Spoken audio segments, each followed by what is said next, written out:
कुफरी में स्कीइंग का लुत्फ उठाने और पूरा दिन मौज मस्ती करने के बाद कुमार, कामना, प्रशांत और पायल शाम को शिमला की ओर BMW में जा रहे थे। सर्दियों के दिन, जनवरी का महीना, शाम के 6 बजे ही गहरी रात हो गई थी। गोल घुमावदार रास्तों में अंधकार को चीरती पेड़ों के झुरमुट के बीच कार चलती जा रही थी। सैलानी ही इस समय सड़कों पर कार चलाते नजर आ रहे थे। टूरिस्ट टैक्सियां भी वापस शिमला जा रही थी। कुफरी की ओर इक्का दुक्का कारें ही जा रही थी। बातों के बीच चारों शिमला की ओर बढ़ रहे थे। लगभग आधा सफर कट गया था। कार स्टीरियो की तेज आवाज में हंसी ठिठोली करते हुए सफर का आनंद उठाते हुए समय का पता ही नहीं चल रहा था। झटके मारते हुए कार क्यों चला रहे हो? प्रशांत ने झटकती हुई कार में झूलते हुए कुमार से पूछा। प्रशांत भाई, मैं तो कार ठीक चला रहा हूँ, मालूम नहीं ये अचानक से झटके क्यों खा रही है? कुमार ने झटके खाती कार को संभालते हुए कहा। कार को थोड़ा साइड करके देख लेते हैं, हो सकता है कि डीजल में कचरा आ गया हो। थोड़ी रेस देकर देखता हूँ कि कार रिदम में आ जाए। कुमार ने क्लच दबाते हुए कार का एक्सीलेटर दबाया, लेकिन कोई खास कामयाबी नहीं मिली। कार झटके खाती हुई रुक गई। अब क्या करें? चारों के मुख से एक साथ निकला।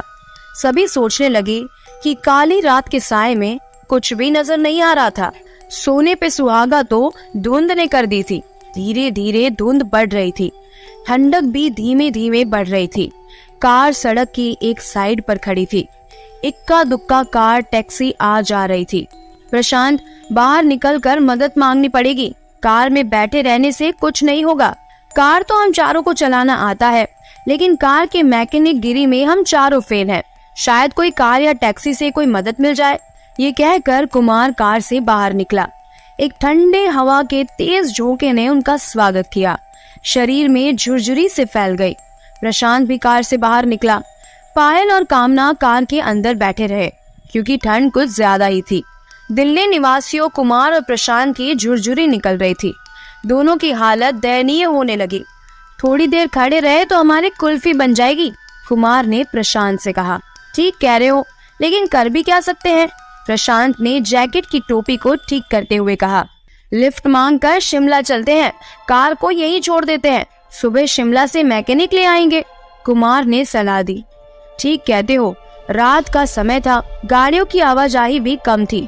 काफी देर बाद एक कार वहां आई। उनको कार के बारे में कुछ नहीं मालूम था। वैसे भी कार में 5 सवारियां थी। कोई मदद नहीं मिली। 2-3 कारें और आई, लेकिन सभी में पूरी सवारियां थी। कोई लिफ्ट ना दे सका। एक टैक्सी आकर रुकी। ड्राइवर ने कहा, जनाब, मारुति, होंडा या टोयोटा की कार होती तो देख लेता। ये तो BMW है, मेरे बस की बात नहीं है। एक काम कर सकते हो, टैक्सी में एक सीट खाली है।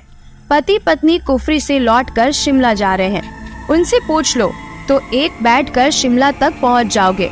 वहां से मैकेनिक लेकर ठीक करवा सकते हो। टैक्सी में बैठे पति पत्नी ने भी इजाजत दे दी।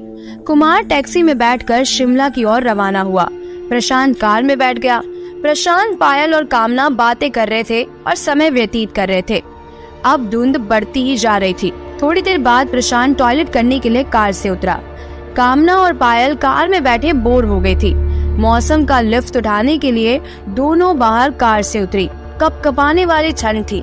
कार में बैठो, बहुत ठंड है, कुल्फी जम जाएगी, प्रशांत ने दोनों से कहा।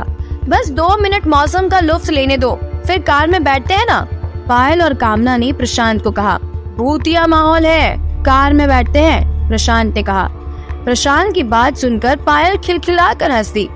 भूतिया माहौल नहीं, मुझे तो फिल्मी माहौल लग रहा है। किसी भी फिल्म की शूटिंग के लिए परफेक्ट लोकेशन है।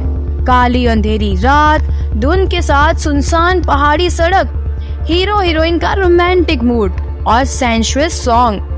कौन सा गीत याद आ रहा है? तुम दोनों गाओ। मेरा रोमांटिक पार्टनर तो मैकेनिक लेने गया है, कामना ने ठंडी आहें भरकर कहा। तीनों हंस पड़े। तीनों अपनी बातों में मस्त थे। उनको मालूम ही नहीं पड़ा कि कोई उनके पास आया है। एक शख्स जिसने केवल टी-शर्ट और पैंट पहनी हुई थी, प्रशांत के पास आकर बोला, आपके पास माचिस है क्या? इतना सुनकर तीनों चौंक गए।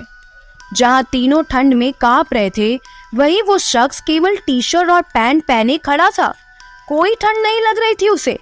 प्रशांत ने उसे ऊपर से नीचे तक गौर से देखकर कहा, आपको ठंड नहीं लग रही क्या? उसने प्रशांत के इस प्रश्न का कोई उत्तर नहीं दिया, बल्कि बात करने लगा। आप भूतिया माहौल की अभी बातें कर रहे थे। क्या आप भूतों में विश्वास करते हैं? क्या आपने कभी भूत देखा है? नहीं, दिल्ली में रहते हैं, ना तो कभी देखा है और ना कभी विश्वास किया है भूतों पर। प्रशांत ने कहकर पूछा, क्या आप विश्वास करते हैं? हम पहाड़ी आदमी हैं। हर पहाड़ी भूतों को मानता है, उनका अस्तित्व होता है। उस शख्स की भूतों की बातें सुनकर कामना और पायल से रहा नहीं गया। उनकी उत्सुकता बढ़ गई। भाई, कुछ बताओ भूतों के बारे में, फिल्मी माहौल तो हो रखा है, कुछ बातें बताओ। उस शख्स ने कहा, देखिए, हम तो मानते हैं। आप जैसा कह रहे हैं कि शहर में भूत नजर नहीं आते, हो सकता है नजर नहीं आते होंगे, मगर पहाड़ों में तो हम अक्सर देखते रहते हैं।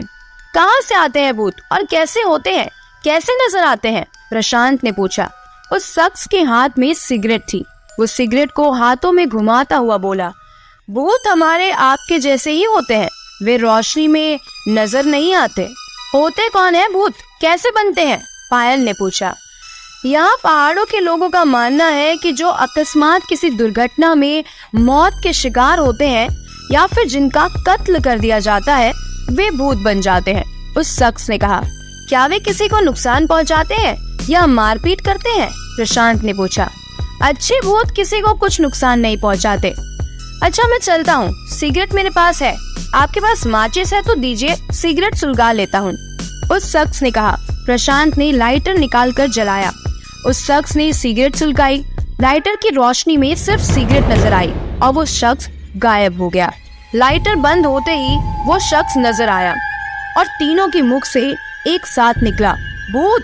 तीनों, प्रशांत, पायल और कामना का शरीर अकड़ गया और बेशुद्ध होकर वो एक दूसरे पर गिर पड़े।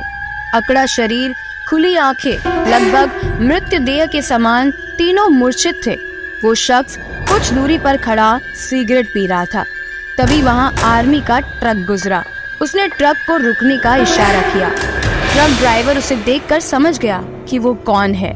ट्रक से आर्मी के जवान उतरे और तीनों को ट्रक पर डाला और शिमला के अस्पताल में भर्ती कराया। कुछ देर बाद कुमार कार मैकेनिक के साथ एक टैक्सी में आया। अकेली कार को देखकर वो परेशान हो गया कि तीनों कहाँ गए। वो शख्स जो कुछ दूरी पर था, उसने कुमार को बताया कि ठंड में तीनों की तबीयत खराब हो गई। आर्मी के जवान उन्हें अस्पताल ले गए हैं। ये कहकर वो शख्स विपरीत दिशा की ओर चल दिया। मैकेनिक ने कार ठीक की और कुछ देर बाद शिमला की ओर रवाना हुए। कुमार सीधा अस्पताल गया, डॉक्टर से बात की। डॉक्टर ने कहा कि तीनों को सदमा लगा है। वैसे घबराने की कोई आवश्यकता नहीं है, लेकिन सदमे से उभरने में समय लगेगा। कुमार को खुद समझ नहीं आया कि उन्होंने क्या देखा कि इतने सदमे में आ गए। अगली सुबह आर्मी ऑफिसर अस्पताल में तीनों को देखने के लिए आया।